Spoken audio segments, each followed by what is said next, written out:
Muy buenas tardes a todos los asistentes. Bienvenidos nuevamente a otra sesión de Encuentros Cotelco. El día de hoy conoceremos algunas de las estrategias para convertir el vino en un producto líder y rentable en nuestros establecimientos. Para esta sesión nos acompaña Juan Hernández, quien actualmente se desempeña como instructor de Cotelco en las áreas de servicio en alimentos y bebidas.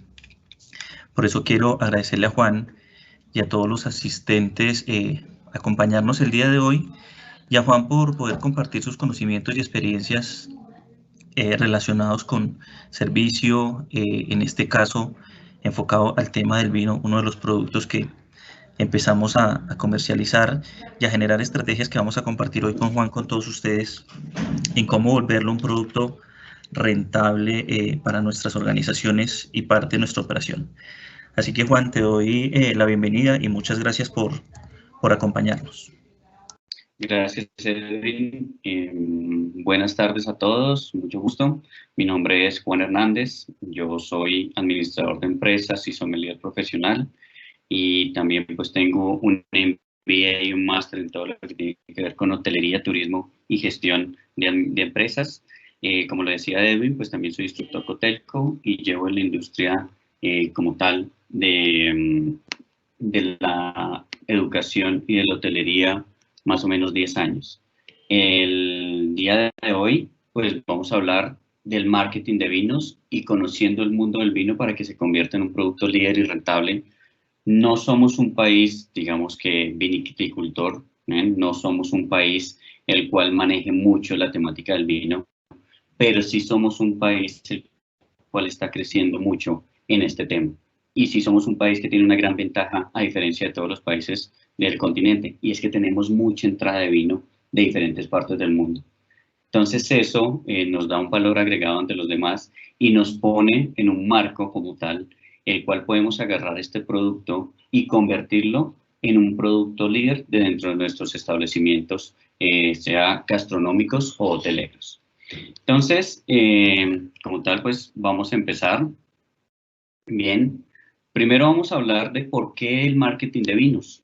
¿Qué tan importante es el marketing de vinos? ¿Qué estrategias tenemos que tener en cuenta para realizar este marketing de vinos?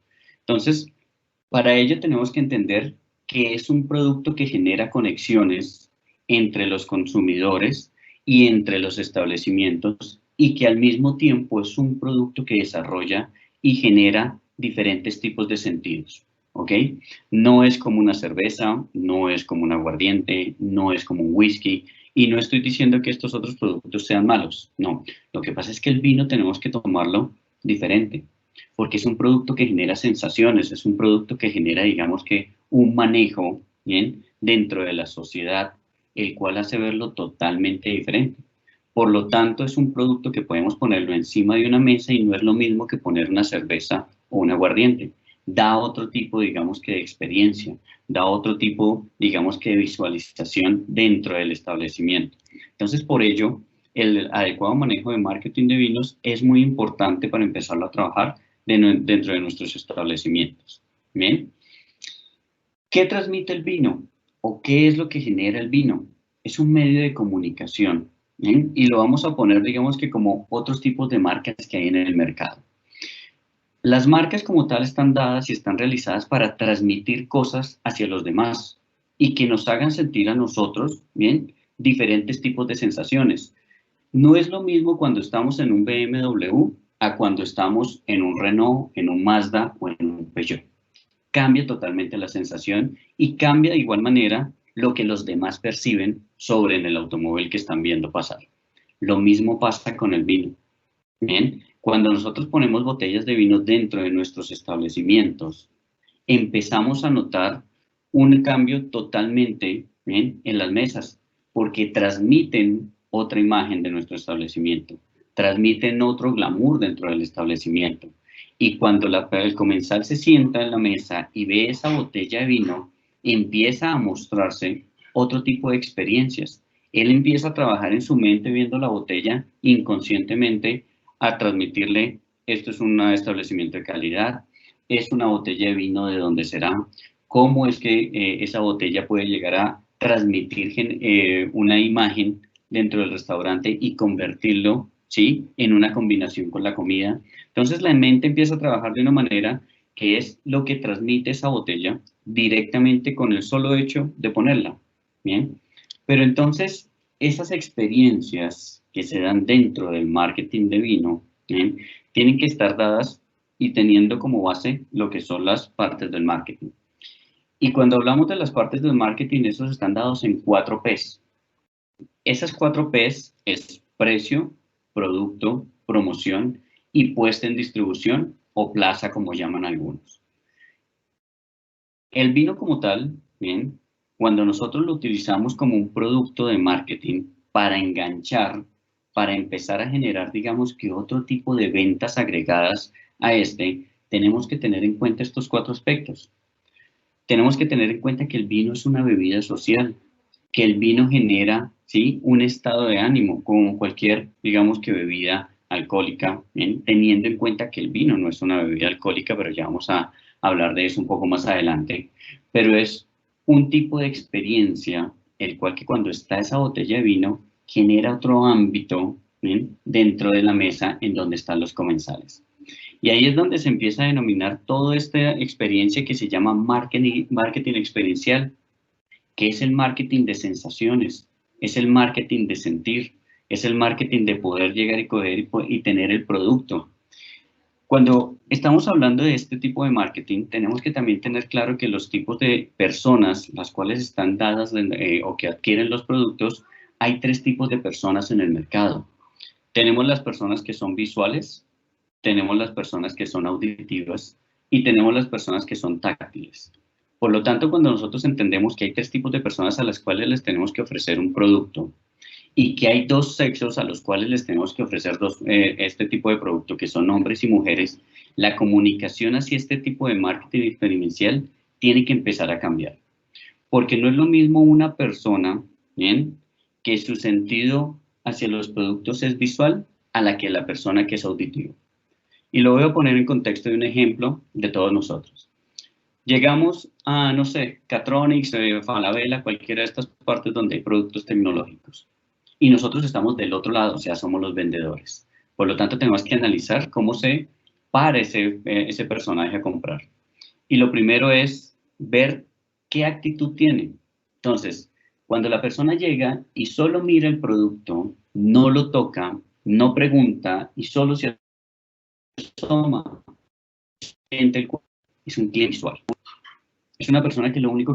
Por el contrario, cuando la persona se acerca, mira y pregunta, es una persona auditiva. O sea, quiere conocer un poco más del producto, que le expliquen. No le cabe solo con ver el producto, solo que lo ve y ya no. No, él quiere también escuchar, que le den todas las características de ese producto. Cuando la persona llega y de una vez agarra, bien, ese producto, y por eso es que en todos este tipo de tiendas que les nombré anteriormente están los celulares o los computadores ahí expuestos para que las personas vayan y los toquen, o este tipo de personas que son de sentido táctil vayan y los toquen. Y hay también otros ayudantes que son los que se acercan y le dicen, ¿le puedo ayudar en algo? Entonces son para ese tipo de clientes que son auditivos. ¿Ok? Entonces, ahí es cuando entra 3 tipos de sensaciones de las personas, de los tipos, digamos, que de clientes que hay. Y eso mismo se tiene que generar en el marketing experiencial. Cuando yo llego, cojo y pongo una botella de vino encima de la mesa, lo hago con el fin para que estos 3 tipos de clientes tengan esa experiencia, para que la persona que es visual mire la etiqueta y mire el vino. Para la persona que es táctil, agarre la botella, ¿ok?, y mire las características. Y ahí influyen una serie de conceptos que ya vamos a hablar también más adelante. Y para que la persona que es auditiva llegue el mesero o el personal de servicio y le explique con respecto a ese tipo de botella que está ahí encima de la mesa. Pero para todo ello, ¿sí?, tienen que haber ciertas comunicaciones, tiene que haber cierta experiencia por parte del servicio. Porque es que una persona no puede vender un producto si no conoce sobre el producto. Una persona no puede hablar sobre un producto si no ha estudiado sobre ese producto. Por lo tanto, hoy también vamos a hablar de ese tema. Entonces, lo primero que tenemos que saber es qué es el vino. ¿Bien? ¿De qué trata el vino? Porque como se los dije anteriormente, el vino no es una bebida alcohólica. El vino es un alimento. ¿Y por qué es un alimento? Porque este con el tiempo empieza a perder sus características organolépticas iniciales. Si yo destapo una botella de whisky, de vodka o de cualquier licor, la puedo dejar cierta cantidad de tiempo y no pasa absolutamente nada. Ella va a seguir de la misma manera. Si yo destapo una botella de vino después de cierta cantidad de tiempo, esta botella de vino va a empezar a perder sus características organolépticas, o sea, su color, su sabor, su aroma, ¿bien? Y va a empezar a vinagrarse y va a empezar a cambiar todo eso lo que esperamos al comienzo de un vino. Entonces, por ello se dice que el vino no es una bebida alcohólica, sino es un alimento. Y es un proceso de fermentación por el cual se obtiene ese vino. ¿Y qué es un proceso de fermentación? Es cuando llegan los azúcares residuales de cualquier producto y se convierten por medio de una temperatura mayor a 28 grados en un alcohol. Bien, en este caso, en alcohol etílico. Y al mismo tiempo en anhídrido carbónico o gas carbónico. Absolutamente todos los vinos, todas las bebidas fermentadas tienen gas carbónico. Unas en mayor y otras en menor, digamos, que cantidad. No es que digamos que tengo que dejarlo más tiempo para generar un espumante o un champán. Eso es otro tipo de proceso de elaboración, pero pues en otra oportunidad hablaremos de ello. Entonces el vino, bien, ya sabiendo que es un alimento, que es un proceso de fermentación, que tiene cierta cantidad de alcohol y que realmente también tiene gas carbónico, ya podemos empezar a decir de qué se compone y de dónde viene esa bebida. ¿Y esa bebida de dónde viene? De la planta de la vid. ¿Ok? Porque es que también tenemos que entender que es que el vino de manzana, el vino de durazno, el vino de fresa, o todos esos vinos que muchas veces nos dicen por ahí, esos no son vinos. Esos son sidras, ¿sí? Son bebidas fermentadas. El vino es única y exclusivamente de la planta de la vid. Y como pueden observar ahí en la presentación, de la familia Vitáceas, del género Vitis y de la especie Vitis vinifera. Para ponerlo en un contexto más tranquilo y más entendible, tenemos en Colombia diferentes tipos de papas que pertenecen a la familia de los tubérculos. Del género, entonces, podemos tener la papa pastusa, la papa sabanera, y de la especie, entonces, podemos tener la papa criolla o la papa esta grande, la pastusa o la sabanera. Bien, entonces lo mismo pasa con esto. Dentro de la planta de la vid tenemos una familia, un género y una especie. Con la cual elaboramos el vino es la Vitis vinifera. La que consumimos normalmente en los supermercados es la Vitis riparia o la Vitis rupestre. ¿En qué cambian estos tipos, digamos que de uva? La Vitis riparia o la Vitis rupestre tiene, ¿sí?, como una especie de grano o un fruto mucho más grande, el cual su piel es más delgada y su pulpa es mucho más amplia. ¿En qué infiere en esto y en qué cambia con la Vitis vinifera?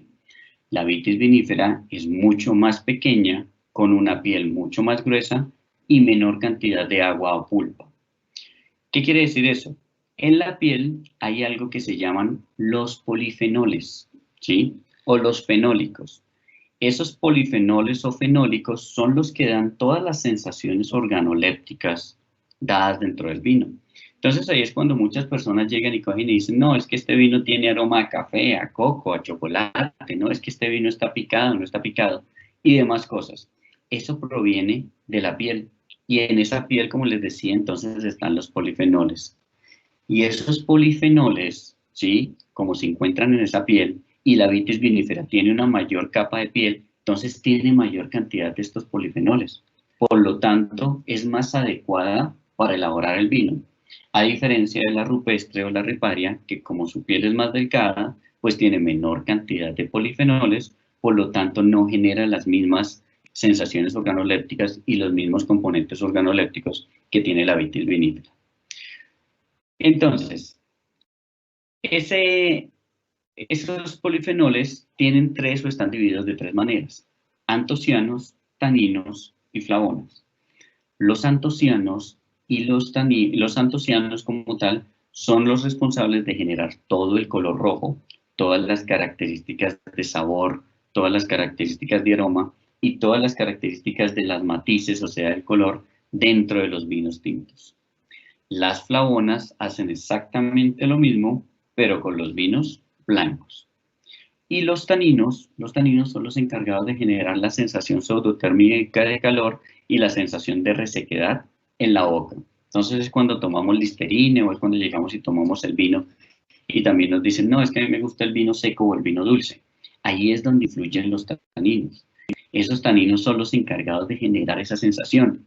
¿Y por qué es importante conocer esto a la hora de vender el vino? Porque cuando yo agarro una botella de vino y en la contraetiqueta me dice taninos de punta, taninos amargos, taninos como tal aterciopelados, taninos gruesos, entonces ya sé más o menos qué es lo que puedo llegar a esperar de esta botella de vino. Si es muy seca, si es dulce, si es semidulce. Aunque el utilizar esas palabras de seca, dulce y semidulce no está muy bien dado, ya que ese contexto de palabras no entraría dentro del manejo de los vinos.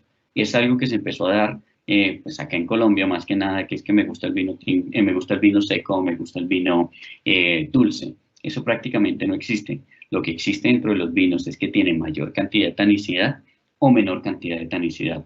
Pero hay algo, ojo, dentro de los taninos están única y exclusivamente en los vinos tintos. En los vinos blancos solo encontramos flavonas, o sea, solo encontramos sensación de color, sensación de aroma y sensación de aterciopelado dentro de los vinos blancos. ¿Qué se encuentra entonces en sabor en los vinos blancos? Acidez. ¿Sí? Encontramos también frescura dentro de los vinos blancos, que son dos cosas totalmente diferentes. Y quiero volver un poco aquí atrás con respecto a las características que también tiene esta planta para que entendamos un poco más la importancia de la venta del vino. Esta planta, que es la planta de la vid, como pueden ver, tiene diferentes partes, por decirlo así. Pues tiene sus raíces, tiene su cepa, que ¿qué viene siendo la cepa? La cepa es ese nombrecito que encontramos en la botella, que puede ser Malbec, Cabernet, Syrah, Viognier, Gewürztraminer. Bueno, tenemos más o menos 4.000, 5.000 tipos de cepas a nivel mundial. ¿Ok? Entonces, cada una de esas cepas tiene una característica específica dentro de estos antocianos, estas flavonas o estos taninos. Y por poner un ejemplo rápido de los tipos de cepas que hay aquí en Colombia, la Cabernet Sauvignon y la Malbec son uvas que su piel es totalmente diferente. Una la tiene mucho más gruesa que la otra. Por lo tanto, cuando yo voy a vender un vino de estos, tengo que conocer un poco de esta temática para decir, hombre, o sea, como la Cabernet tiene una piel mucho más ancha que la Malbec, entonces el Cabernet tiene mayor cantidad de taninos y mayor cantidad de antocianos. Por lo tanto, va a presentar un color mucho más fuerte, más púrpura, va a ser un vino mucho más fuerte y va a ser mucho más tánico.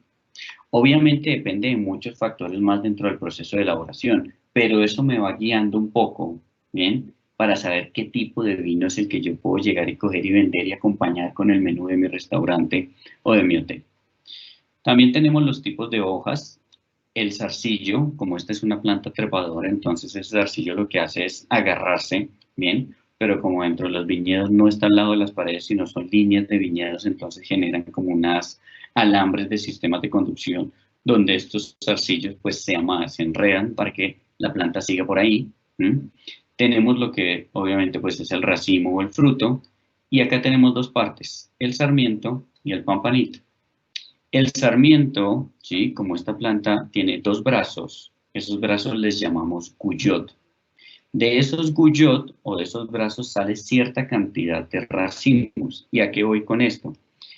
Que esta planta puede generar hasta 8 o 9 racimos por guyot. Pero dependiendo del tipo de vino que se quiere elaborar, yo le quito racimos con el fin de generar, digamos que un vino de mayor calidad. Y eso se llama rendimiento por hectárea. Entonces lo que hago es quitarle los racimos, generar menor cantidad de racimos para que esos racimos se alimenten mucho mejor. Y eso en muchas contraetiquetas lo dicen. Rendimiento por hectárea, tantos litros de botella por hectárea. ¿Ok? Entonces, cuando yo corto ese racimo, me sale lo que es un sarmiento. O sea que es como una especie de granito o como una especie de palito, ¿bien? El cual se le llama sarmiento. Y cuando ese palito crece, se llama pampanito. ¿Bien? Es un poco como para entender más o menos cómo es la planta de la vid. Y para entender un poco ¿Cómo es que funcionan estos componentes amargos y tánicos? Porque como se los dije anteriormente, es importante conocer cualquier producto que nosotros vayamos a vender para poderle expresar a los clientes lo que le queremos vender. Porque cometemos mucho el error aquí de que no todos conocen de vinos y muchos clientes llegan al choque, no, es que esto está picado, es que esto está dañado, es que, pero ¿por qué? Dígame usted qué siente el por qué está picado, por qué está dañado y demás, y tener, digamos que las herramientas para decirle, no, lo que pasa con este vino es esto y esto y esto, y poder continuar, digamos que, con esa venta. Pero bueno, también tenemos, digamos que unos ácidos orgánicos procedentes de la uva y que después se convierten en esos ácidos cuando generamos el proceso de fermentación. Entonces, ¿esos ácidos cuáles son? Tartárico, málico y cítrico, que son los ácidos con los cuales viene la uva. Cuando yo genero el proceso de fermentación, este ácido tartárico se convierte en ácido sucínico. Este ácido málico se convierte en ácido láctico y este ácido cítrico se convierte en ácido acético. Este proceso que se genera por la fermentación lo que hace es que convierte esta uva, que no es de consumo masivo, porque cuando uno se come estas uvas funcionan como una especie de purgante, ¿bien? Entonces, en ese proceso de fermentación lo que genera es que ya sea un producto que se pueda consumir y se convierta en el vino, ¿bien? Y encontramos otros ácidos que son los ácidos minerales, los cuales pues son poco perceptibles, como lo dice ahí. Entonces, ya conociendo un poquito del vino, tenemos que también tener en cuenta su proceso de elaboración. Y lo que más se da a la hora de vender los vinos son los tipos de barrica. Entonces, son herramientas que podemos utilizar para vender esos tipos de vino. Pero para yo poder vender esos tipos de vino que dice barrica, tengo que entender cada uno de los tipos de barrica que tiene, ¿sí? Y qué características tiene como tal esa barrica. La barrica francesa, ¿sí? Es de roble francés y es un roble mucho más fino. ¿Qué quiere decir? Que tiene una porosidad mucho más tranquila, mucho más pequeña. Cuando uno llega y coge e introduce un vino dentro de una barrica, lo que genera es algo que se llama microoxigenación. Y esa microoxigenación lo que hace es pasar el oxígeno por esa porosidad, ponerlo dentro de la barrica y hacer contacto con el vino. Y como habíamos dicho que el vino es un alimento y que con contacto con el oxígeno este empieza a cambiar, entonces esa microporosidad lo que genera es que ese vino empiece a tener otras características organolépticas. Entonces, esa barrica francesa, perdón, lo que hace es que sea mucho más pequeño este poro y entonces pase menor cantidad de oxígeno. Por lo tanto, me hace un vino mucho más tranquilo, mucho más suave, a diferencia de la barrica americana. La barrica americana tiene una porosidad mucho más amplia, por lo tanto lo que genera es que pase mayor cantidad de oxígeno. Cuando pasa mayor cantidad de oxígeno, entonces tiene mayor contacto con el vino y esto hace que sea un vino mucho más fuerte. Esto también muchos vinos lo dicen en la contraetiqueta. Entonces, para nosotros poder empezar a generar el producto del vino como un producto líder dentro de nuestros establecimientos, tenemos que conocer cuál es el tipo de vino que estamos vendiendo. ¿Y cómo conocemos el tipo de vino que estamos vendiendo? Leyendo las etiquetas, de dónde proviene, qué cepa es, de qué añada, o sea, el año que aparece ahí, qué tipo de barrica tiene. Y ya cuando conozco el tipo de vino que tengo en mi establecimiento, puedo empezar a agarrar mi carta y decir, oiga, tengo un vino Cabernet Sauvignon chileno de la zona de Valle de Maipú, ¿bien? El cual es un vino mineral, el cual puedo acompañar con todos estos tipos de carne, o lo puedo acompañar con estas frutas, o lo puedo acompañar con estas pastas. Y eso se empieza a convertir en herramientas de venta a la hora del servicio, ¿ok? Pero entonces, para yo poder identificar, ¿bien?, qué tipos de ventas voy a realizar, tengo que empezar a entender los principios del marketing. Ya conozco mi producto de cierta manera. Ya sé más o menos que el marketing es una herramienta muy importante y que hay diferentes tipos de clientes a los cuales tengo que atender. Y algo que me quedó faltando cuando hablábamos de los tipos de clientes es que también voy enfocado a dos tipos de personas, hombres y mujeres. Y no es lo mismo venderle a un hombre que venderle a una mujer, porque un hombre es mucho más visual, una mujer es mucho más auditiva. Por lo tanto, a la mujer le tengo que explicar un poco más el producto que quiero venderle. En cambio, un hombre ve algo que le gusta y de una vez lo compra. Él no se pone con tantas cosas y por ello está el claro ejemplo cuando se va a comprar ropa. Los hombres van, ven la camisa, sí, eso me queda, me la pongo y sale. La mujer sí ya tiene que escuchar un poco más, tiene que medirse un poco más, tiene que sentir un poco más el producto. Y eso es un principio de marketing que se utiliza a la hora de vender los productos. Entonces tenemos tres cosas claves. Lo primero es que tenemos tres tipos de clientes, uno auditivo, uno visual, ¿sí? Y uno táctil. Lo segundo es que tenemos dos tipos de segmentos o dos tipos de personas, femenino y masculino, que uno es auditivo y el otro es visual. Y lo tercero es que tenemos que conocer el producto el cual estamos vendiendo para poder generar estrategias de marketing. ¿Y cuáles son las estrategias de marketing? Son las cuales se basan en los principios de marketing. ¿Cuáles son esos principios de marketing? Y lo primero que tenemos que hacer para generar un principio de marketing es la segmentación y la elección del target, que son dos cosas totalmente diferentes. ¿Ok? Digamos que vamos a generar un congreso dentro de una universidad, ¿sí? Un congreso de hotelería y turismo. La universidad dice, primer congreso de hotelería y turismo sobre las nuevas temáticas de la industria hotelera y está abierto para todos los estudiantes de la universidad. Por lo tanto, esa es mi segmentación. Ese congreso está dado para todos los estudiantes que estudian en esa universidad y quizás también para estudiantes de otras universidades. O sea que mi segmento son estudiantes universitarios. Ahora yo tengo que definir el target. ¿Cuál viene siendo el target? El perfil del cliente al cual yo voy a estar enfatizado. En las universidades encontramos diferentes tipos, digamos que de estudiantes y diferentes tipos de carreras. Hotelería y turismo, gastronomía, derecho, medicina y demás. ¿Ok? El congreso está abierto para todas las personas o para todos los estudiantes, pero yo como estoy definiendo que mi congreso va a ser de hotelería y turismo, o sea que mi target está siendo los estudiantes de hotelería y turismo y los estudiantes de gastronomía que realmente son los que están interesados en mi congreso. Lo mismo yo tengo que hacer a la hora de vender un producto, en este caso el vino. ¿Cuál es mi segmentación? Todos los comensales que se sientan en el restaurante o todas las personas que se hospedan en el hotel. Pero ¿cuál es el tipo de vino que yo estoy vendiendo? Medio, alto, bajo, de qué bodegas, ¿sí? ¿Con qué lo voy a acompañar? ¿De qué manera lo voy a vender? Para así seleccionar el target. Porque dependiendo del precio de ese vino y dependiendo del tipo de hotel o restaurante el cual estemos manejando, será el target. ¿Ok? Y con ello, entonces empezamos a posicionar ese producto a ese target. Y eso se genera con tres preguntas. ¿Cuál es el producto que queremos posicionar? En este caso, el vino. ¿A quién se dirige? O sea, ¿a qué tipo de personas va dirigido este tipo de vino? ¿Y qué distingue mi producto como tal de los demás? Y esa es la diferenciación. Y a eso le llamamos ventaja competitiva. Cuando hablamos de ventaja competitiva, es algo que tiene mi establecimiento, que no lo tiene la competencia, pero al mismo tiempo es muy difícil de igualar. ¿Ok? Y ahí hay ejemplos claros con la tecnología. Digamos que con los productos Apple.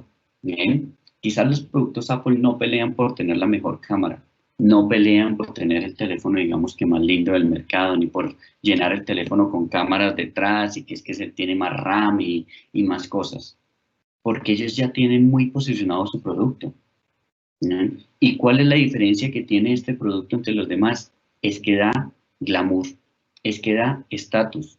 Las personas que tienen teléfonos Apple o productos Apple, de una vez cuando los sacan y otro mira, dice, ah, ese teléfono es costoso, ah, ese teléfono tiene estilo, ah, ese teléfono tiene una diferenciación. Y eso es lo que le llamamos ventaja competitiva. Y lo mismo es lo que tenemos que generar a la hora de vender un producto, en este caso el vino. ¿Cuál va a ser nuestra ventaja competitiva dentro de nuestro establecimiento a la hora de poner los vinos? Ah, podemos traer y poner vinos que no se consiguen en el mercado normal, o sea, vinos boutique. Podemos generar botellas de vino poniéndolas en el centro de la mesa que vengan como tal acompañadas con un producto alimenticio. Podemos generar que ese vino esté acompañado por catas o asesorías por medio de un sommelier. Entonces es ver realmente cuál va a ser la diferenciación de ese producto, ¿ok? O de esa ventaja competitiva dentro de nuestro establecimiento. ¿Listo? Para ello, entonces, tenemos que tener claro y conocer nuestro mercado.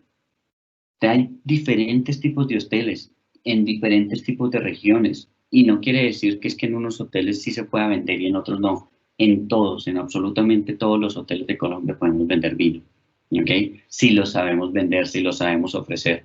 Y es que tenemos que tener algo en cuenta, el vino es una gran herramienta y deja una gran margen de ganancia, porque tenemos muchas maneras de venderlo, lo podemos vender por copa, lo podemos vender por medio de catas, lo podemos vender por medio de maridajes, lo podemos vender para eventos especiales.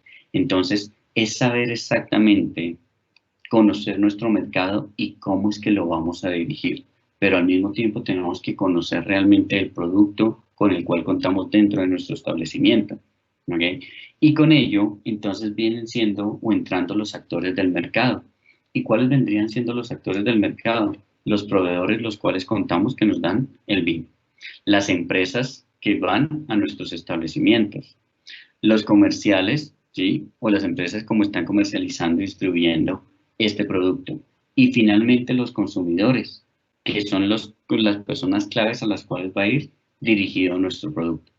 Entonces es hacer un análisis de ver exactamente cuál es el tipo de perfiles que nosotros tenemos dentro de nuestro establecimiento para saber de qué manera llegarle.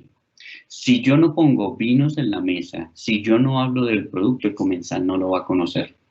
Y si no conoce el producto y no lo ve, pues no lo compra. Eso es como lo que hacen lo mismo que pasa nuevamente, tomo el ejemplo de Apple.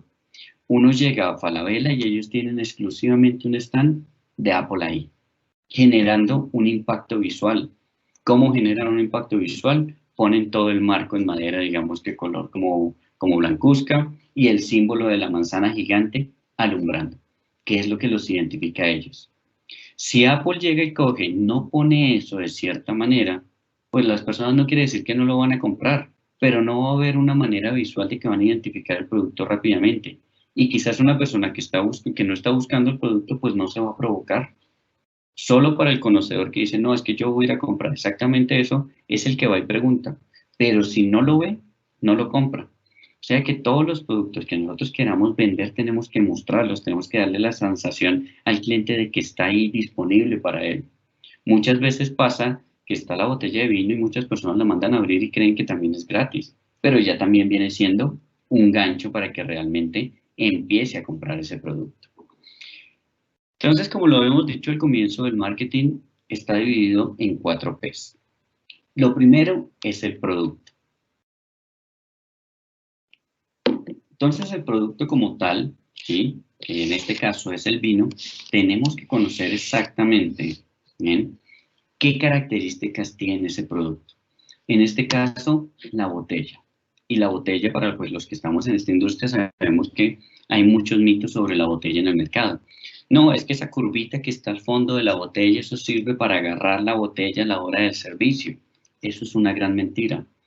Porque es que cuando crearon las botellas hace más de 100 años, no creo que la persona que estuviese creando la botella diga, ah, no, es que le voy a hacer esta curvatura para que dentro de unos años las personas que prestan servicio y se inventen la carrera de sommelier, entonces el sommelier puede agarrar bien la botella. No, esa cúpula que está en la parte inferior sirve para que realmente el gas carbónico que tienen las botellas de vino pueda girar y no se estalle la botella, ¿ok? Pero entonces, ¿por qué la botella es importante dentro del producto? Porque entre más pesada, entre más imponente, entre más robusta, me genera como más imponencia dentro de la mesa. ¿Ok? Por eso es que las botellas de champán son grandes, son gordas, son pesadas y son también algunas bastante costosas. Entonces, el embalaje del vino tiene que ver mucho con el tipo de botella que yo voy a poner encima de la mesa. Y eso es lo que va a transmitir la botella al cliente. ¿Ok? La forma también. Tenemos diferentes tipos de formas dentro de las botellas. Tenemos tipos de botellas Tokai, tenemos tipos de botella Borgoña, tenemos tipos de botella Bordeaux, tenemos tipos de botella las de champán. Todos esos son las curvaturas que van teniendo los hombros, como se llaman normalmente los tipos de botella. Entonces, si ponemos botellas grandes, como la Borgoña, que es la típica que es alargada, ¿sí? Pesada. Entonces el cliente va a notar eso, pero si yo le pongo la botellita esa chiquitica, la que realmente uno levanta y no pesa nada, y la etiqueta es medio maluquita, pues eso ¿qué va a generar? Pues va a generar que es un vino barato, ¿ok? Entonces el producto tiene que mostrarse, pero tiene que mostrarse adecuadamente en el peso, en el color, en la manera como la acomodo, si la pongo en una canasta, si lo pongo en un portabotellas. Todo eso genera, ¿sí?, que la persona empiece realmente a denotar el producto que le estoy poniendo encima de la mesa. Entonces, lo que la gente ve es lo que percibe y cómo lo percibe. Si percibe un vino barato, pues no va a preguntar. Si percibe un vino, digamos que mucho más costoso, un producto exclusivo o algo que sea diferente, no conocido en el mercado, como, no sé, lo típico es el Casillero del Diablo, Gato Negro, todas estas, ¿bien? Pero si yo empiezo a buscar productos de vino o botellas de vino que realmente sean un poco más exclusivas, y exclusivas no quiere decir costosas, sino exclusivas quiere decir que pueden ser vinos boutique, va a llamar mucho más la atención del cliente, ¿ok? La etiqueta también, digamos que cumple un papel muy importante, como les decía ahorita. No es lo mismo tener una etiqueta bastante diseñada a tener la etiqueta ahí con el gatico y ya está. Aquí vendemos el Gato Negro como si fuese un gran vino. No quiere decir que sea malo, pero podemos vender mejores cosas. Podemos indagar diferente, podemos poner otro tipo de botellas para vender y generar un margen de ganancia mucho más alto, para que se convierta realmente en una herramienta, ¿ok?, de venta, un gancho de venta dentro del restaurante o dentro del hotel, para que realmente las personas cuando se sienten les interese ese tipo de vino y lo pregunten. Ya cuando el cliente a mí me da el pie de preguntar sobre algo, yo puedo llegar y empezar a hablarle. Cuando yo empiezo a hablarle, puedo empezar a venderle. Pero si yo no doy ese primer paso de mostrar el producto, pues realmente no va a haber ningún interés. Y pongámonos en la posición del cliente. Si yo llego a alguna parte y voy a ir a comprar ropa y entro al almacén y la ropa que está expuesta afuera es fea, el maniquí no tiene un brazo, la camisa está medio descosida, pues la gente no lo va a comprar. La gente ni siquiera va a ingresar. Pero por lo menos si la persona va pasando como tal y ve imponente donde está la ropa, ve diseño, ve maniquís bien puestos, ve, digamos, que la forma del muñequito y toda la ropa bien combinada, pues llama la atención. Así en ese momento no tenga el dinero para comprarlo, le queda la recordación, ¿ok? Y por eso muchas veces nosotros vamos al centro comercial y así no tengamos como tal el dinero para comprar en el momento, vemos, observamos, nos llama la atención y nos vamos con una idea en la cabeza para que pronto cuando tengamos el dinero, nuestra primera opción sea esa. Por ello es que muchas empresas como tal se esfuerzan por generar una buena imagen, por generar una buena vitrina, por generar un buen producto, porque genera una recordación. Y ahí digamos que también de pronto a ustedes les ha pasado, ¿ok?, que cuando entran a internet y buscan en Google, no sé, celulares Huawei, y solo están averiguando, solo quieren averiguar algo. Y durante cierta cantidad de tiempo ustedes abren su Facebook, su Instagram o cualquier otra cosa y les aparece el Huawei que estaban buscando. Eso se llama SEO o SEM o seguimiento en redes para perfilar, digamos, que a los clientes. Entonces es generarle recordación. Entonces cuando yo pongo ese producto encima de la mesa y lo pongo adecuadamente, lo que hago es generarle una recordación. Lo que hago es que realmente el cliente empiece a tener una sensación con el producto y que así no me lo compré hoy, posiblemente mañana me lo pueda comprar o posiblemente mañana me pueda preguntar por él. Entonces, por ello la etiqueta, por ello la botella, ¿sí? Por ello el peso, el color, el tapón muchas veces dice mucho. Entonces es importante saber seleccionar lo que vamos a poner encima de la mesa para empezar a generar ese marketing inconsciente dentro de los clientes. Otro aspecto importante dentro del marketing de vinos es el precio, porque es que estamos en una sociedad en donde pensamos que el vino es demasiado costoso o que tomar vino es demasiado exclusivo muchas veces. Entonces tenemos que sacar de la cabeza, digamos, que ese aspecto y tenemos que manejar tres tipos de precios para que las personas empiecen, digamos, que a consumir el tipo de vinos. Uno, pues, primero que todo, es el precio redondo. ¿Qué quiere decir el precio redondo? Que la persona, con el solo hecho de sentarse, ve el producto, ya lo compra como tal por las emociones, por probar. el personaje pregunta sobre la botella del vino y el personal de servicio lo atiende también, que ya genera esa emoción de comprar el producto, sin importar el valor. A eso le llamamos precio redondo. Pasamos al precio premium, ahorita hablamos del precio agresivo.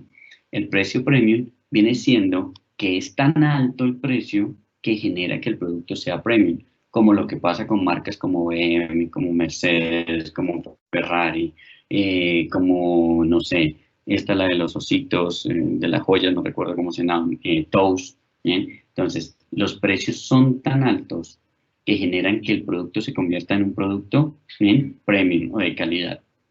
Y por último tenemos el precio agresivo, que el precio agresivo es bajar totalmente el precio del producto mucho más que la competencia, teniendo un margen de ganancia mucho más pequeño para que realmente las personas compren ese producto. Entonces, depende del tipo de establecimiento el cual nosotros nos manejemos, entonces podemos aplicar este tipo, digamos que de precios. Por otra parte, entonces tenemos la plaza. ¿Y qué viene siendo la plaza? Pues el circuito Oreca en el cual nosotros nos estamos manejando. Hoteles, restaurantes, cafés y demás. Entonces, dependiendo la plaza en la cual estemos, debemos exhibir y vender el producto. Entonces, no es lo mismo vender el vino en un hotel, digamos que en un restaurante. Cambia el concepto. No es lo mismo vender en una cafetería el vino. No es lo mismo vender en un resort a en un hotel de paso el vino. Entonces, es generar las estrategias, pero para generar las estrategias tenemos que conocer los tipos de clientes que van a mi establecimiento. Y como ya lo había dicho antes, como tenemos diferentes tipos de clientes visuales, auditivos, táctiles, también tenemos, digamos que, los manejos de poderes adquisitivos de los clientes. Entonces, también exhibir el tipo de producto dependiendo de lo que están dispuestos a pagar las personas, en donde se están quedando, donde están yendo a comer. Por otra parte, tenemos lo que es la promoción. Entonces, ¿de qué manera voy a exhibir realmente ese producto? Si lo voy a enganchar con un plato, si realmente entonces lo voy a enganchar con una promoción, si lo voy a enganchar con una charla, si lo voy a enganchar con un tipo de fidelidad que es por puntos. Entonces, cada vez que venga y se hospede va acumulando puntos, se puede reclamar una botella de vino. Si voy a empezar entonces a poner las botellas de vino dentro de las neveras en cada una de las habitaciones, si voy a empezar a exhibirlas en la misma habitación, cuál va a ser la promoción y cuál va a ser la manera de visualizar esos vinos dentro de nuestro establecimiento. Y por último, ¿ok? Entonces tenemos el servicio, que el servicio es el factor más importante a la hora de vender el vino y está dado, como lo dice ahí, en 4 líneas. Lo primero es la comunicación asertiva y perceptiva. ¿Qué viene siendo entonces la comunicación asertiva y perceptiva? Viene siendo el saber hablar y el saber decir las cosas en el momento adecuado, pero al mismo tiempo el saber percibir a los clientes, los cuales nos están, digamos que visitando. No es lo mismo, como les decía ahorita, atender un cliente, el cual es único y exclusivamente visual, a atender un cliente que es auditivo. Cuando yo veo que a la persona le gusta hablar, cuando yo veo que a la persona le gusta preguntar, me está abriendo una puerta muy grande para poder darle todas las características del producto y yo vendérselo adecuadamente.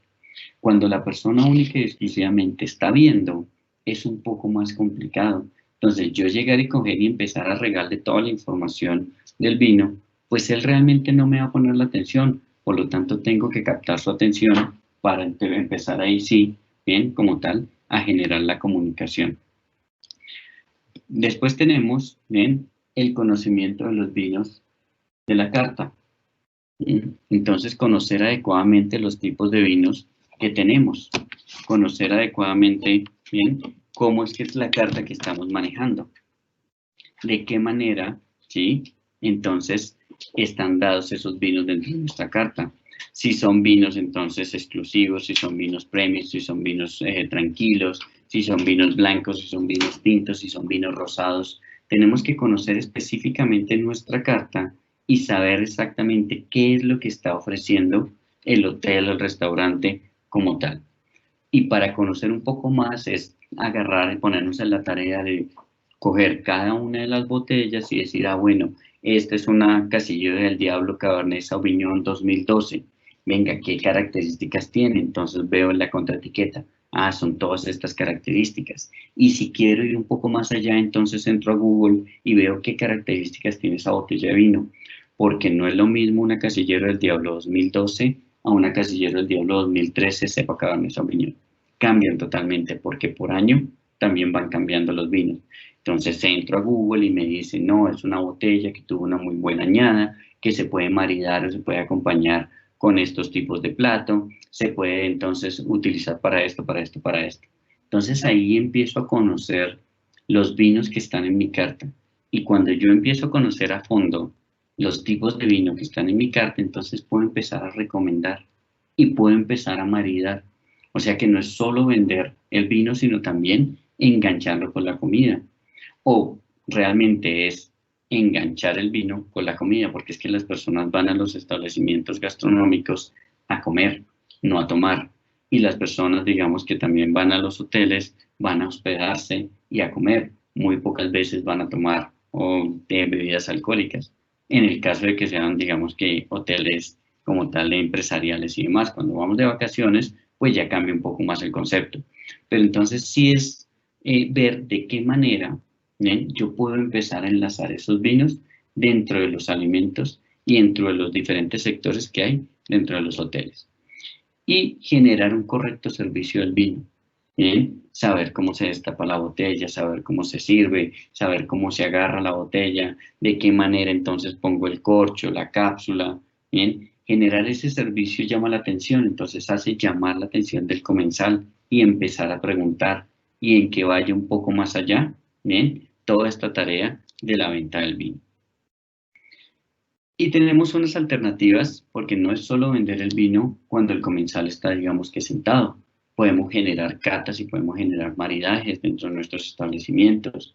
Empezar a decir, bueno, hoy vamos a hacer una cata acompañada de estos pasos de alimentos. Bien, empezar a vender esas cosas. Podemos generar catas técnicas como tal, también contratar a una persona que conozca mucho de vino e invitar a los comensales a que disfruten de una cata técnica en donde les van a hablar de ciertos tipos de vinos.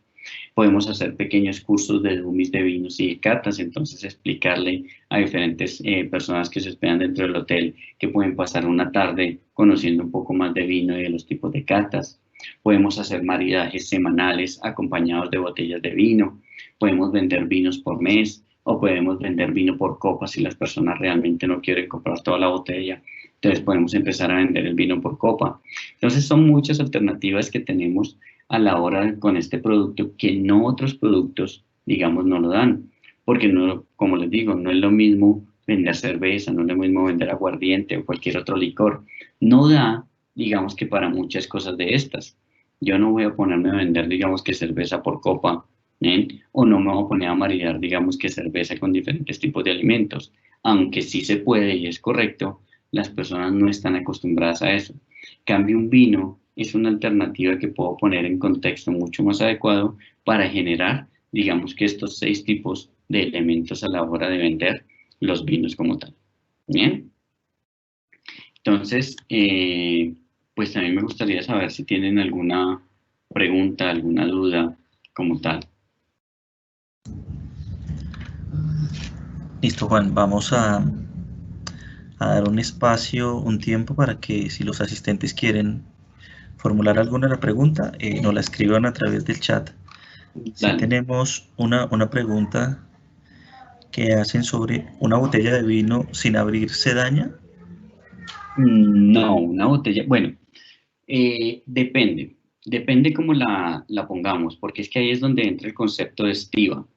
No es lo mismo yo poner una botella de vino al lado de una ventana donde le entra toda la luz del sol, así pues como lo estamos viendo a mi lado, ¿ok? A ponerla en un espacio donde la gente está la humedad y la temperatura. Por eso hoy en día encontramos, digamos que en el mercado, pequeñas neveras en donde podemos meter nuestras botellas. Las personas son fanáticas de esto. Hay un libro muy interesante, se llama Todo Vino, de Patricio Tapia, en donde él da un secreto y dice, bueno, a las personas que les empiece a gustar esta temática y no sepan cómo conservar las botellas, lo que pueden hacer es en su closet correr un poco los zapatos, poner un par de piedras y poner la botella de vino acostada allí. y allí pues va a tener, digamos que, mejores características a la hora de destaparla y de poderla pues degustar en este caso. Pero ojo, ahí toca también tener en cuenta que el vino tiene que ser de cierta calidad, porque pues no voy a agarrar una cajita de vino y la voy a meter ahí porque pues no va a servir de nada. Si es un vino, digamos, que empiece a tener cierta evolución o un valor que ya sobrepase los 50.000, 55.000 pesos, podemos generar estas características. Juan, tenemos otra pregunta Ujú. que hace referencia a cómo surge la diferenciación de los tipos de personas. Creo que la pregunta está asociada al que es táctil, auditivo o sensorial. ¿Cómo surge? ¿Cómo así que cómo surge? No entiendo. O sea, ¿de dónde viene, por decirlo así? Sí, no sé si es una percepción, una apreciación tuya de los tres tipos de personas Ah, ok, que no, mencionaste. no, eso ya son estudios de marketing que han venido haciendo diferentes agencias de marketing y diferentes, digamos que autores, por lo cual dicen que hay tres tipos de personas, ¿ok? Las cuales están las auditivas, las sensoriales y las táctiles para poder venderle los productos. O sea, es un estudio que viene, de hecho, las Google Glass, que son las gafas estas que salieron en el mercado hace un par de años, estas gafas exactamente servían para saber de qué manera las personas captaban los productos dentro de los establecimientos. Y entonces empezaron a hacer pruebas y ellos miraban, ¿sí?, de qué manera ubicaban los precios y en qué posición los ponían para empezar a evaluar de qué manera poner estos productos y empezar a ver a qué personas realmente les servía, a qué personas no. Entonces de ahí también empiezan a hacer que hay personas visuales, hay personas táctiles y hay personas auditivas. Juan, durante la presentación tú hablabas de unas barricas francesas y alemanas. Sí, Uno de los americanas. americanas, perdón. Uno de los participantes nos pregunta si nos puedes compartir qué es una barrica. Ok. Una barrica, para que sea un poco más sencillo, es, como siempre lo digo, aunque suene un poco gracioso, es la casa del chavo. ¿Okay? Ese ton, como tal, tiene cierta capacidad. Hay unos que son de 325 litros y otros de 295 litros. Esas barricas están elaboradas con roble francés y unos aros. Entonces, esas barricas lo que hacen es que las llenan de vino, pero anticipadamente lo que hacen es que las lijan y las queman por dentro, ¿sí? Las ponen como si fuesen una fogata y las vuelven a lijar. Cuando hacen ese proceso, lo que genera es que cuando se introduce el vino, bien, empieza a tomar ciertos sabores y ciertos aromas. Pero en sí es un tonel de madera de roble francés. Y hay uno americano y hay otro francés, perdón la redundancia, como tal. Y como les decía, la francesa tiene una microoxigenación o una porosidad mucho más fina y la americana tiene una porosidad mucho más amplia. Entonces, eso lo que hace es que entre mayor o menor cantidad de oxígeno para darle las características al vino. Pero en sí es un tonel de madera, que no solo utilizan los vinos, también lo utilizan los jerez, lo utilizan los whiskies, lo utilizan los rones, lo utilizan los coñac, para generarle todas estas características. De hecho, lo utilizan todas las bebidas doradas que encontremos en el mercado, que se llaman bebidas espirituosas. Entonces, estas barricas se utilizan en este tipo de bebidas para darle esas fases organolépticas como tal. Hay dos preguntas, Juan, que voy a tratar de agruparlas. Uno, ¿cuál debe ser la posición constante que debe tener una botella para mantener su calidad? Y si la botella, la posición de la botella influye en su sabor. Bien, como les decía anteriormente, lo que influye dentro de la botella es la temperatura y la cantidad de humedad que se genere en donde la pongamos. Cuando nosotros dejamos la botella totalmente vertical, o sea, cuando la dejamos de esta manera, el corcho empieza a secarse si lo dejo en un espacio donde hay poca humedad como tal. Y ahí es que cuando destapamos la botella de vino empieza a sonar como, ¿sí? Quiere decir que el corcho está seco. No quiere decir que esté malo, pero quiere decir que la humedad de la botella no fue la adecuada, que posiblemente puede traerme sabores diferentes al vino de lo que esperaba. Y cuando la pongo de esta manera horizontal, va a tener el líquido contacto con el corcho. Cuando el líquido tiene contacto con el corcho, entonces me empieza a humedecer ese corcho, ¿bien? Y empieza a generar una porosidad un poquito más amplia para que se genere una microoxigenación dentro de la botella. Por lo tanto, el sabor empieza a evolucionar Y de ahí es donde dicen, no, es que la botella entre más tiempo, entre más años es mejor. Depende del tipo de vino y depende del tipo de taponamiento, si tenemos un corcho o si tenemos una taparrosca. Entonces, si yo tengo una botella taparrosca, perfectamente la puedo dejar verticalmente en un espacio donde la humedad y la luminosidad no sea tan alta y va a estar perfecto. Si la botella sí es de corcho, entonces lo mejor es dejarla inclinada horizontalmente con el fin de que toque el líquido o el vino, toque el corcho, para que ingrese mayor cantidad de oxígeno y pueda tener cierta evolución. Listo, Juan. Tenemos otra pregunta que es un pensamiento que tú puedes ofrecer. Es, cuando se coloca el vino en el decanter, ¿pierde su estética en la mesa o qué piensas tú? No, no. El decanter, es que hay dos maneras de usar el decanter. Una que se llama trasvasado y otra que se llama decantación. Y eso depende también del tipo de vino y por eso es tan importante el manejo del servicio a la hora de hacer este proceso. Si nosotros vamos a hacer un trasvasado, quiere decir que agarramos, destapamos la botella de vino y la traspasamos fuertemente al decanter y dentro del decanter, o usamos, perdón, el decanter para servir. Pero el decanter tenemos que agarrarlo adecuadamente desde la base hacia la parte de arriba para ir sirviendo y que se vea agradable. Y ponerlo al lado de la mesa. Recordemos que los decanters son bastante grandes, por lo tanto podemos tener ayuda de una mesa auxiliar, ¿bien? Para ponerlo allí con la botella y demás. Cuando hacemos todo el proceso de decantación, que es que cuando llevamos esa botella de vino muy exclusiva, que va en la canastilla, que entonces agarramos la canastilla y le ponemos una vela detrás, para que cuando estemos decantando lo hagamos muy suavemente por el borde del decanter y la luminosidad de la vela nos genere, digamos, poder ver esos residuos que se quedan en botella, eso estéticamente dentro de un servicio se ve muy bonito. Y la persona que está recibiendo, digamos que ese servicio va a quedar como, uy, mire, todo un proceso para servir una botella de vino, entonces va a empezar a preguntar el por qué se hace eso. Y eso vendría siendo un gancho de venta, ¿sí? Un gancho para el cliente, mire, ese por esto, por esto, por esto, por esto, por esto. Y cuando los demás comensales lo ven, van a preguntar, o sea que va a empezar a generar, digamos que, mayor cantidad de ventas. Entonces es saber hacer el proceso, ¿bien? Y es saber expresarlo para que realmente se vea agradable. ¿Okay? Entonces, para mí, en mi concepto, la decantación es un buen gancho de venta y es muy agradable cuando se sabe hacer. Juan, en un proceso de servicio, el cliente informa que el vino está picado y el mesero lo revisa y no está picado. ¿Qué proceso se utiliza, digamos, en ese momento de verdad? En ese momento de verdad se utiliza lo que yo siempre he dicho y lo que estas pues siempre me lo han preguntado, los conocimientos. Hay muchos comensales y pues las personas que estamos en toda esta temática del servicio y demás, sabemos que los comensales, tipos de comensales, si es este tipo de comensal, sábelo todo, el que dice, no, es que está picado. Entonces ahí es cuando uno empieza la indagación hacia el cliente, pero con conocimientos. Señor, uno le pide el nombre o el apellido, señor Hernández, cuénteme por favor, ¿por qué está picado? ¿Qué características usted encuentra dentro del vino que le hacen pensar que está picado? Entonces el cliente empieza a decirme, no, es que sabe feo, pero ¿por qué sabe feo? Usted encuentra que mucha tanicidad, encuentra ácido cicílico, encuentra mucho gas carbónico o tiene la enfermedad de TCL que le produce el corcho como tal al vino, la cual le da una sensación de podredumbre. Entonces, cuando yo tengo herramientas de conocimiento paciente, un cliente que me está diciendo que el vino está picado y él no sabe responderme, pues va a quedar como, no sé realmente. Entonces uno le empieza a explicar, decirle, mira, no, el vino está picado cuando realmente un corcho empieza a deshacerse porque la humedad no es la adecuada, empieza a generarse una enfermedad que se llama TCL.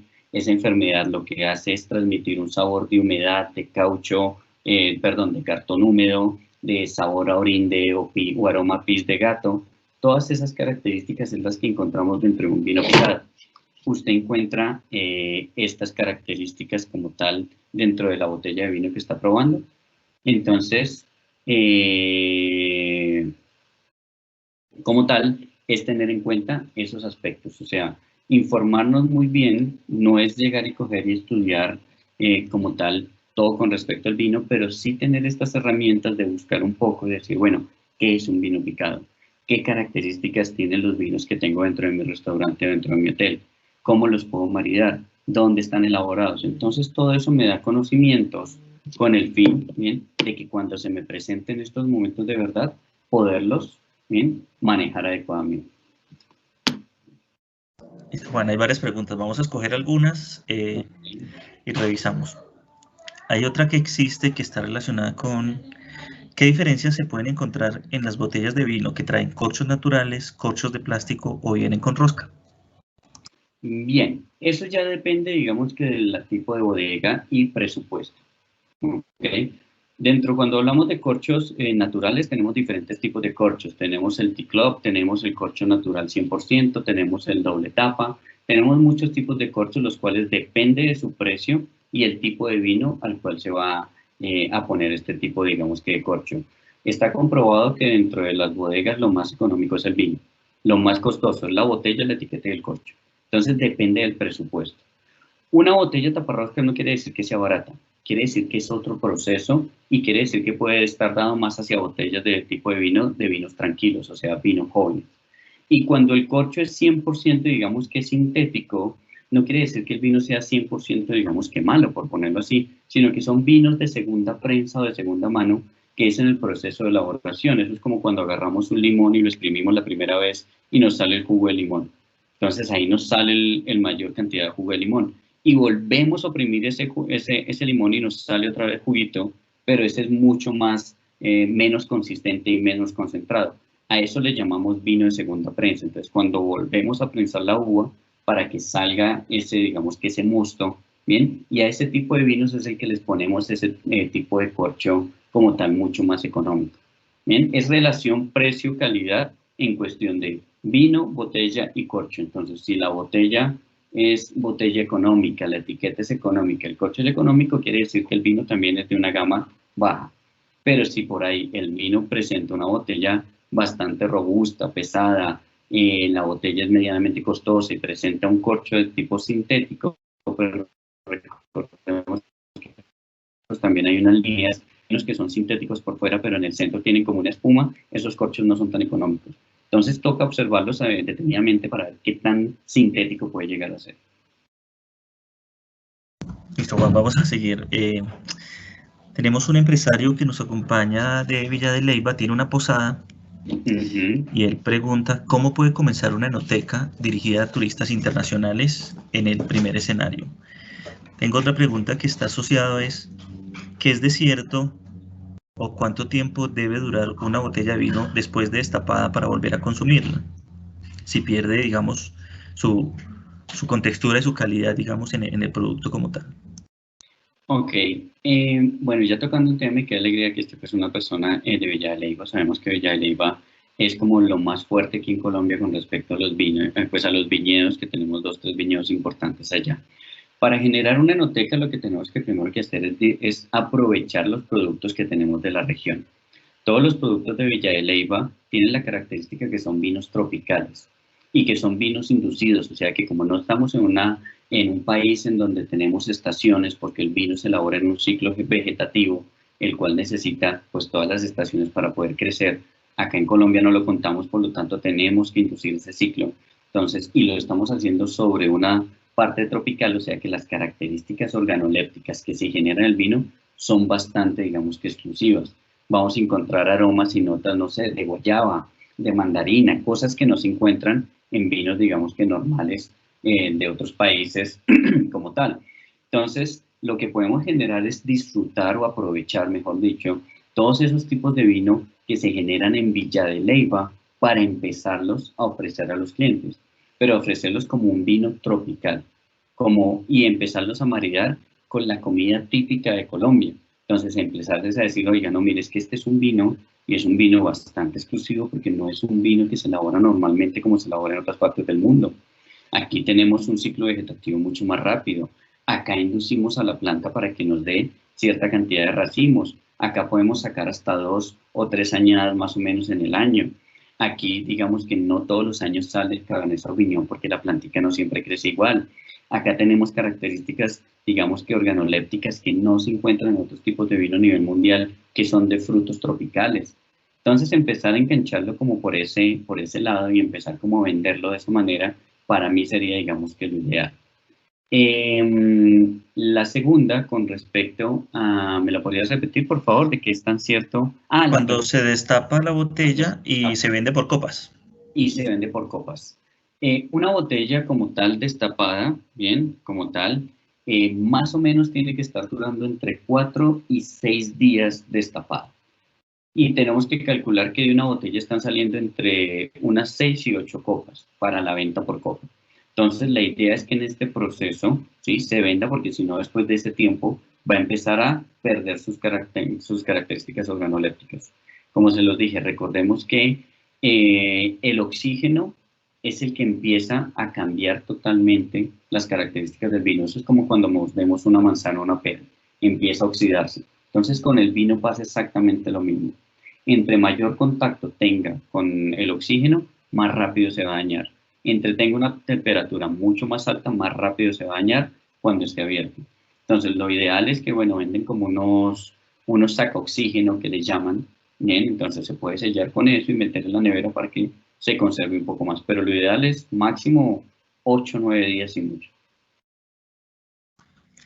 Listo, Juan, tenemos otra pregunta que hace relación a los cambios que han sugerido por los diferentes clientes frente al vino, frente a los pescados y frente a las carnes, cuando hoy el consumidor puede cambiar, digamos, como el concepto del color del vino con el producto alimenticio.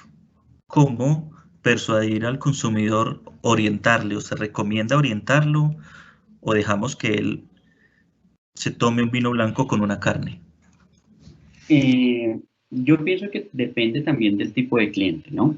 Si el cliente es una persona que está dispuesta a escuchar y orientarse, pues orientémoslo, porque lo ideal es que el cliente se vaya satisfecho, que él realmente sienta que tuvo una asesoría con respecto a lo que está comiendo y a lo que está tomando. Entonces, hay muchos tipos de maridajes. Tenemos los maridajes regionales, tenemos los maridajes por colores, tenemos los maridajes por sabores, tenemos los maridajes por color. ¿Bien? Entonces, el de color es el típico, carne roja con vino tinto y carne blanca con vino blanco. Tenemos el regional, que es, por poner un ejemplo, la uva Malbec con el asado argentino, o las empanadas salteñas con el torrontés. Es algo que, por más de que no sepa rico, ya viene de la región, ya lo toman hacia allá. Entonces, lo que podemos hacer es empezar a decirle al cliente, mire, este vino blanco se puede comer con esta carne roja, porque es que el vino tiene ciertas características como tal en paladar que lo hacen mucho más fuerte. Por lo tanto, usted va a sentir una sensación, una sinergia de sabores, las cuales va a hacer que sienta muy agradable los sabores que puede tener en tener en boca, perdón. Entonces, por ello, lo importante acá es asesorarnos muy bien de los vinos con los cuales contamos en nuestro establecimiento. No es necesario conocer todos los vinos del mundo. Es necesario conocer los vinos que tenemos en nuestro establecimiento e indagar un poco más de qué manera o qué características tienen los mismos. Y con ello empezar a ver cómo empezamos a engancharlos con nuestra carta. Cosa que cuando el cliente, digamos, que quiere decir, no, es que yo quiero unas pastas con un vino tinto. Y pues sabemos que sabe feo, entonces uno dice, disculpe señor, ¿usted le gustaría una asesoría para que esas pastas que usted desea comer le sepan mucho más agradable con un vino que es espectacular que tenemos acá? Entonces es empezar a tratar al cliente bien, pero también a ver de qué manera la actitud con la cual está llegando. Bueno, Juan, tenemos varias preguntas, no sé, pero por tiempo sí me gustaría contestar porque son preguntas, digamos, interesantes. Okay. Una está asociada al tipo y al diseño de la botella. ¿Influye? No, no influye, es más que nada por regionalismo que se da en Francia. Recordemos que el mundo del vino está entre el viejo mundo y el nuevo mundo. El viejo mundo hablamos de Francia, Italia, España y algo de Portugal, y el nuevo mundo son todos los países emergentes que hay, como Estados Unidos, Colombia, Chile, Perú, bueno, todos los que producen vino en mayor y menor cantidad. Entonces, todos estos tipos de botellas vienen del viejo mundo. Entonces, como les decía ahorita, tenemos la botella tipo Borgoña, la Bordeaux, la Tokay, la Champán y una infinidad de botellas que lo único que hacen es como dar segmentación dentro de estos países, pero no influye. Quizás lo que sí influye es el peso y la cúpula que se puede llegar a tener abajo. No quiere decir que es que entre una cúpula más amplia sea mejor, lo que pasa es que entre más amplia sea esa cúpula, mayor cantidad de gas carbónico tiene el vino, por lo tanto necesita mayor espacio de esa cúpula para que puedan girar mejores las burbujas. Entonces, pero no cambia mucho, a no ser de que sea una botellita así que no pese nada. ¿Tú crees que los vinos colombianos en el mercado generan una buena utilidad? ¿Tenemos productos colombianos buenos?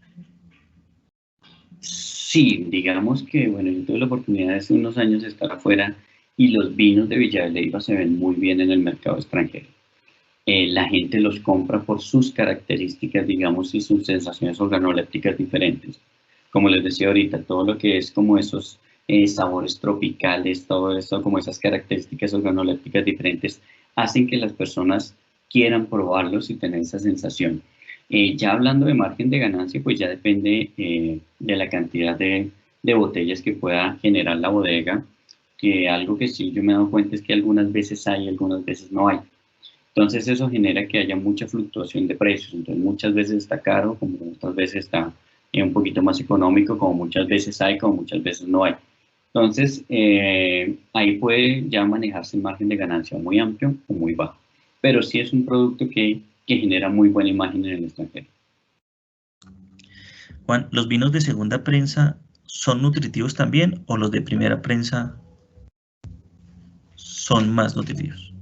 Si nos vamos ya a la parte, digamos que nutricional, y nos vamos ya a la parte como tal de proceso de elaboración, claro está que los vinos de primera prensa tienen mayor cantidad de polifenoles, mayor cantidad de nutrientes, mayor cantidad de azúcares residuales y mayor cantidad de agua que los de segunda prensa, que ya empieza a tener menor cantidad de todo esto, porque empieza a ser mayor cantidad de agua y menor cantidad de nutrientes y menor cantidad de polifenoles y demás, porque lo que estamos haciendo es reexprimir y sacar, mejor dicho, hasta la última gota, y por ello, cuando lo pasamos a la botella de vino, es un poco más económico. Bueno, Juan nos comenta que la principal bodega colombiana se llama Viña Sicilia, tiene 91 premios internacionales. Perdóname, ¿me repites qué? Es ¿Quién un nos comenta? comentario que nos hace Juan acerca de una bodega colombiana que se llama Viña Sicilia, que ha recibido varios premios internacionales. Uh-huh. Y ahí tenemos una pregunta que ya la dejo a tu discreción, pero muchos están preguntando en dónde estudiar para sommelier. ¿Qué recomiendo? Yo doy clases particulares. No, mentiras.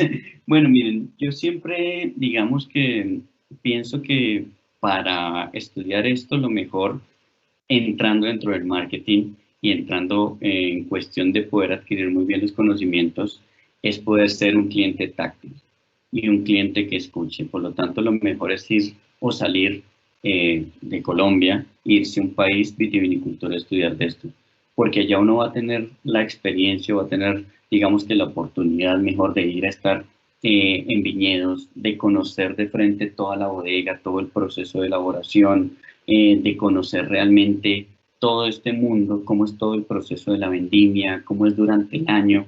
Pues yo tuve la oportunidad de estudiarlo en Mendoza, en Argentina, y realmente pues tuve también la oportunidad de conocer muchas bodegas, de trabajar en bodegas, de poder tener personas que llevan muchos años en esto y que expresan totalmente diferentes como tal. Entonces cambia verlo por una directiva o en un salón de clases. Entonces lo mejor es estudiarlo afuera, sea en Chile, sea en Argentina o sea en España. Ya pues depende de la escuela de elección y depende pues el presupuesto de que cada persona quiera invertir.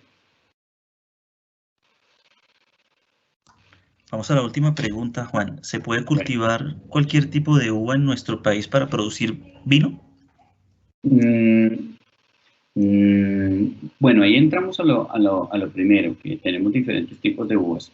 La riparia, la rupestre y la vinífera. Yo la puedo cultivar de que me sirva para elaborar vino, ahí ya cambia.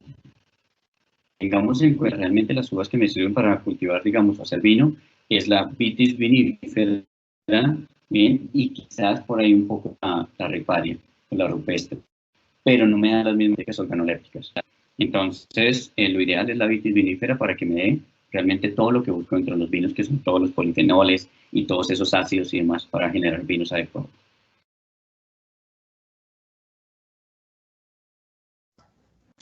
Listo, Juan. Hay una pregunta que nos hacen, si la pueden hacer en vivo, pero creo que no sé si esta plataforma de Moodle, ya estoy verificando, Jorge Iván, si podemos habilitar el micrófono, pero no sé por la plataforma que estamos utilizando para los encuentros de Teams la podamos hacer. No, ya me están confirmando que por el número de personas asistentes no se pueden habilitar los micrófonos, está solamente para el expositor y en este caso pues el que está moderando. No sé si quieras compartirnos un número para que Juan se contacte contigo y pueda aclarar el tema de dudas, pues creo que Juan con mucho gusto lo hará. Sí, sí, claro. Juan, muchas gracias No, por compartir ustedes. nuevamente tu espacio con el sector turístico y hotelero de Colombia, a todos los afiliados que nos acompañaron el día de hoy. Muchas gracias. Recuerden que ya en nuestras redes sociales está la agenda de los encuentros de esta semana para que nos sigan acompañando y cuadraríamos con Juan la oportunidad de poder sacar otro tema relacionado con el tema del vino, con el tema de servicio, para ir enriqueciendo el conocimiento de todos los que nos acompañan en estos momentos virtualmente. Juan, muchas gracias y No, a todos los muchas gracias a asistentes. ti, Edwin, y muchas gracias a todos los asistentes por las preguntas y bueno, espero que les haya gustado y nos veremos en otra próxima ocasión. Vale, Juan, muchas gracias. Hasta luego Bueno, a todos. chao. Chao.